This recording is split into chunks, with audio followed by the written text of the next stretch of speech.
ഇന്ന് തിരുക്കുടുംബ തിരുനാൾ. തിരുക്കുടുംബത്തിലേക്ക് നമ്മൾ നോക്കുമ്പോൾ യൗസപിതാവിൻ്റെയും മറിയത്തിൻ്റെയും മധ്യേ യേശുവിൻ്റെ സാന്നിധ്യം നിറഞ്ഞു നിൽക്കുന്ന ഒരു ചിത്രമാണ് നമുക്ക് മുന്നിലേക്ക് കടന്നു വരുന്നത്. ജോസഫും മറിയവും തമ്മിൽ വിവാഹ നിശ്ചയം നടത്തി. ഈ വിവാഹ നിശ്ചയം അവരുടെ മാനുഷികമായ താല്പര്യത്തിനും ഇഷ്ടത്തിനും സംഭവിച്ചതാണ്.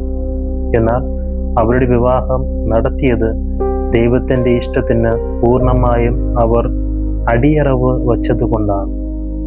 ഈ തിരുക്കുടുംബത്തിൻ്റെ മാതൃകയിൽ നമ്മുടെ കുടുംബങ്ങളെ രൂപപ്പെടുത്താനുള്ള വെല്ലുവിളിയാണ് തിരുക്കുടുംബ തിരുനാൾ നമുക്ക് നൽകുന്നത്. വിവാഹിതരായ ഏത് പുരുഷൻ്റെയും സ്ത്രീയുടെയും ജീവിതത്തെ അപ്പാടി തകിടം മറിക്കുന്ന ഒരു പ്രശ്നത്തെ എത്ര സുന്ദരമായാണ് യൗസേപ്പും മറിയവും പരിഹരിച്ചത്. അവർ അവരുടെ പ്രശ്നത്തെ ദൈവസന്നിധിയിൽ വച്ച് പ്രാർത്ഥിച്ചു. അഥവാ ദൈവത്തിൻ്റെ അരുളപ്പാടിനായി അവിടുത്തെ സന്നിധിയിൽ കാത്തിരുന്നു. ദൈവം തൻ്റെ ദൂതനെ അയച്ച് കാര്യങ്ങളുടെ നിജസ്ഥിതി അവർക്ക് വെളിപ്പെടുത്തി. സംശയങ്ങളുടെ പേരിൽ പോലും മനുഷ്യൻ ചെയ്തു കൂട്ടുന്നത് എന്തൊക്കെയാണ്? തൻ്റെ പ്രശ്നം പരിഹരിക്കാനുള്ള മാർഗത്തെക്കുറിച്ച് ദൈവസന്നിധിയിലിരുന്ന് ചിന്തിക്കാനോ തൻ്റെ പ്രശ്നത്തിൽ ദൈവഹിതം എന്തെന്ന് ചോദിക്കാനോ ഉള്ള സാവകാശവും വിവേകവും നമുക്കുണ്ട്. ഓരോരുത്തരും അവരവരുടെ അവകാശം മാത്രം കാണുന്നു. അവരവരുടെ തീരുമാനം മാത്രം നടപ്പാക്കാൻ ശ്രമിക്കുന്നു. അത് അവരെയും കുടുംബത്തെയും തകർക്കുന്നു. ഇവിടെയാണ് തിരുക്കുടുംബം നമുക്ക് മാതൃകയായി നിൽക്കുന്നത്. ഇന്നത്തെ കാലത്ത് കുടുംബം തകരുവാൻ കാരണം ഒറ്റയ്ക്ക് നടക്കുകയും ചിന്തിക്കുകയും പ്രവർത്തിക്കുന്നതും കൊണ്ടാണ്. ആദ്യ മാതാവായ ഹവ്വ ഒറ്റയ്ക്ക് ഏദൻ തോട്ടത്തിൽ നടന്നതുകൊണ്ടാണ് പിശാചിന്റെ സ്വരം ശ്രവിക്കുവാൻ കാരണം. അവരുടെ ഇടയിൽ വിള്ളലുകൾ ഉണ്ടായപ്പോൾ ഒറ്റയ്ക്ക് നടന്നു. ജീവിതത്തിൽ പ്രശ്നങ്ങളും പ്രതിസന്ധികളും ഉണ്ടാകുമ്പോൾ പരിഹരിക്കുവാനായിട്ട് നമ്മൾ മുട്ടുകുത്തുന്നത് മദ്യത്തിനും മയക്കുമരുന്നിനും ലഹരിക്കും സ്വന്തം സുഖങ്ങൾക്കും മുന്നിലാണ്. നമ്മെ സംരക്ഷിക്കുന്ന, വഴി നടത്തുന്ന, കാത്തു പരിപാലിക്കുന്ന ക്രിസ്തുവിൻ്റെ മുമ്പിൽ മുട്ടുകുത്തുവാൻ സാധിക്കുന്നുണ്ട്. നമ്മൾ മുട്ടുകൾ മടക്കുന്നത് സ്വത്തിൻ്റെയും അറിവിൻ്റെയും അധികാരത്തിൻ്റെയും മുമ്പിലാണ്. ഇവിടെയാണ് തിരുക്കുടുംബം നമ്മെ പഠിപ്പിക്കുന്ന ആദ്യ പാഠം ദൈവഹിതത്തിൻ്റെ മുമ്പിൽ അടിയറവ് വയ്ക്കുവാനായിട്ട്. രണ്ടാമതായിട്ട് ക്രിസ്തു കേന്ദ്രീകൃതമായ ഒരു കുടുംബം നയിക്കുവാനായിട്ട് തിരുക്കുടുംബം നമ്മെ ക്ഷണിക്കുന്നു. തിരുക്കുടുംബത്തിൻ്റെ ചിത്രം നോക്കുമ്പോൾ മറിയത്തിൻ്റെയും യൗസേപ്പിതാവിൻ്റെയും മധ്യയാണ് യേശുവിൻ്റെ സാന്നിധ്യം. ഏദൻ തോട്ടത്തിൽ ആദ്യ മാതാപിതാക്കൾക്ക് ആവശ്യമായ എല്ലാം ഉണ്ടായിരുന്നു. ദൈവത്തിൻ്റെ സ്വരത്തിന് പകരം സാത്താൻ്റെ സ്വരം ശ്രവിച്ചു. പ്രകാശത്തിന് പകരം ഇരുട്ടിനെ തിരഞ്ഞെടുത്തു. ജീവന് പകരം മരണത്തെയും. ഈ തിരഞ്ഞെടുപ്പിന് കാരണം അവരുടെ ജീവിതത്തിൽ നിന്നും ദൈവത്തെ മാറ്റി നിർത്തി കുടുംബത്തിന് പുറത്ത് സന്തോഷം തേടി.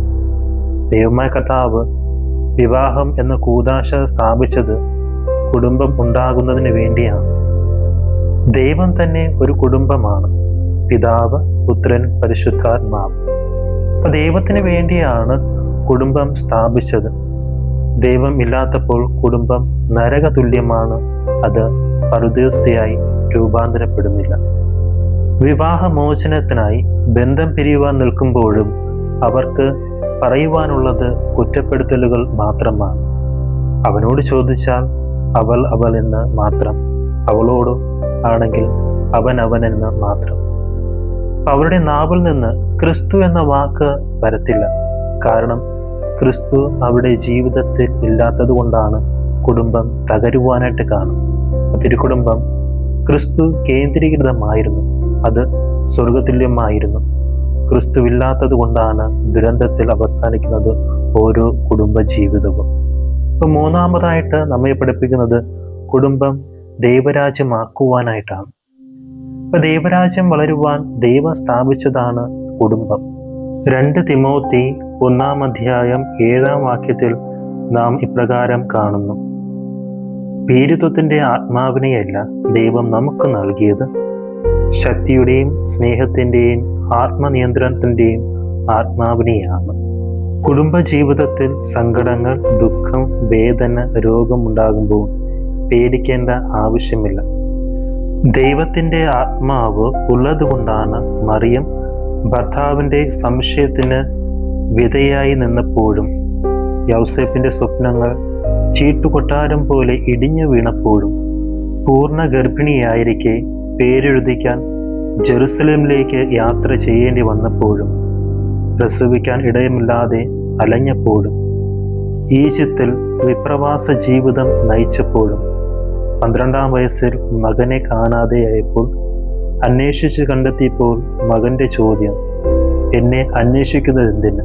തൻ്റെ പുത്രന് ജയ് വിളിച്ചവർ തന്നെ അവനെ നിന്ദിക്കുന്നതും ദ്രോഹിക്കുന്നതും ശത്രുക്കൾക്ക് ഏൽപ്പിച്ചു കൊടുക്കുന്നതും കാണേണ്ടി വന്നിട്ടും പടയാളികൾ മർദ്ദിച്ചപ്പോഴും തോളിൽ ഭാരമേറെ കുരിശും ചുമന്ന് കാൽവരിയിലേക്ക് മകൻ നടന്നപ്പോഴും കള്ളന്മാർക്ക് മധ്യേ കുരിശിൽ തളച്ചപ്പോഴും മകൻ്റെ ചേതനയറ്റ ശരീരം വാരി പുണർന്നപ്പോഴും തിരുക്കുടുംബം വീണു പോകാത്തതിന് കാരണം അത് സ്വർഗരാജ്യമായിരുന്നു. അപ്പോൾ ദൈവത്തിൻ്റെ ആത്മാവ് ഇല്ലാത്തത് കൊണ്ടാണ് കുടുംബജീവിതം വീണു പോകുന്നത്. കുടുംബം ആരോഗ്യമുള്ളതാകണമെങ്കിൽ, സ്വർഗരാജ്യമാകണമെങ്കിൽ ദൈവത്തിൻ്റെ ആത്മാവ് വേണം. ദൈവം പുരുഷനെയാണ് ആദ്യം സൃഷ്ടിച്ചത്, പഠിപ്പിച്ചതും നിയമങ്ങൾ നൽകിയതും ആദത്തിനോടാണ്. ഞാൻ നിന്നെ അനുഗ്രഹിക്കും എന്ന് പറഞ്ഞതും പുരുഷനോടാണ്.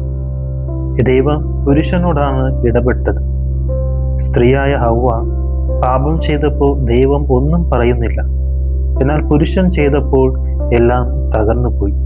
പുരുഷൻ വീണു പോയാൽ കുടുംബം നശിച്ചു പോകും.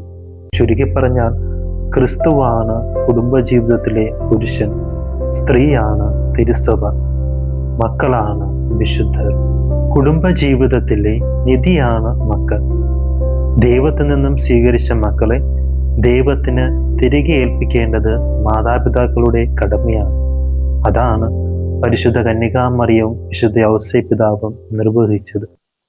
ഇപ്പൊ ദേവാലയത്തിൽ പോകുന്നതിനും ദൈവസന്നിധിയിലായിരിക്കുന്നതിനും ദൈവവചനം പഠിപ്പിക്കുന്നതിനും ദൈവിക കാര്യങ്ങളിൽ വ്യാപൃതരാകുന്നതിനും നമ്മുടെ മക്കൾക്ക് എത്രമാത്രമാണ് താല്പര്യമുള്ളത്.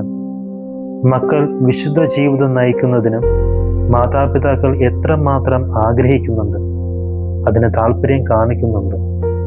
ഇന്നും നമ്മുടെ മക്കൾ പലരും ദിവസങ്ങളിൽ കുർബാനയ്ക്ക് വരുന്നില്ല.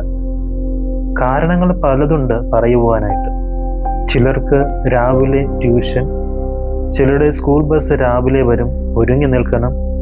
ചിലർക്ക് പഠിക്കാനുള്ളത് കൊണ്ട് സമയം കിട്ടുന്നില്ല, അലസത, നീണ്ട ഉറക്കം, അങ്ങനെ നീളുന്നു. ഇപ്പൊ കുട്ടികളെ മതബോധത്തിന് അയക്കുന്ന കാര്യത്തിലും മാതാപിതാക്കൾക്ക് താല്പര്യം കുറഞ്ഞു വരുന്നു. വേദപാഠം പഠിച്ചിട്ട് എന്ത് കിട്ടാനാണ് എന്നാണ് പലരുടെയും ചിന്താഗതി. റെഗുലർ ക്ലാസ്സിൽ പഠിച്ച് മുന്നേറിയ ജോലി കിട്ടും. പക്ഷേ ജീവിതം വിജയിക്കണമെങ്കിൽ, ജീവിതത്തിൽ സന്തോഷവും സമാധാനവും അനുഭവിക്കണമെങ്കിൽ, സ്വർഗരാജ്യത്ത് പ്രവേശിക്കണമെങ്കിൽ ദൈവവചനം തന്നെ പഠിക്കണം. ക്രിസ്തുവിനെ നെഞ്ചോട് ചേർത്ത് പിടിക്കണം.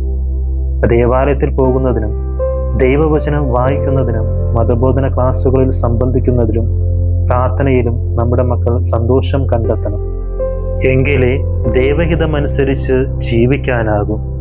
ഉണ്ണിയേശു നമുക്ക് ഉത്തമ മാതൃകയാണ്. ചുരുക്കത്തിൽ യൗസേപ്പ് പിതാവും മാതാവും ഉണ്ണിയും ഉൾക്കൊള്ളുന്ന തിരുക്കുടുംബം നമ്മുടെ കുടുംബങ്ങൾക്ക് മാതൃകയാണ്. കുടുംബത്തെ അലട്ടുന്ന എല്ലാ പ്രശ്നങ്ങളെ സംബന്ധിച്ചും ദൈവഹിതം ആരായാനും ജീവിതത്തിലെ സഹനങ്ങളെ സമചിത്തതയോടെ സ്വീകരിക്കാനും കുടുംബത്തെ ക്രിസ്തു കേന്ദ്രീകൃതമാക്കിക്കൊണ്ട് സ്വർഗരാജ്യമാക്കി രൂപാന്തരപ്പെടുത്താനും നമുക്ക് കഴിയട്ടെ. ദൈവം നമ്മെ സമൃദ്ധമായിട്ട് അനുഗ്രഹിക്കട്ടെ. തിരുക്കുടുംബം നമുക്ക് മാതൃകയാകട്ടെ.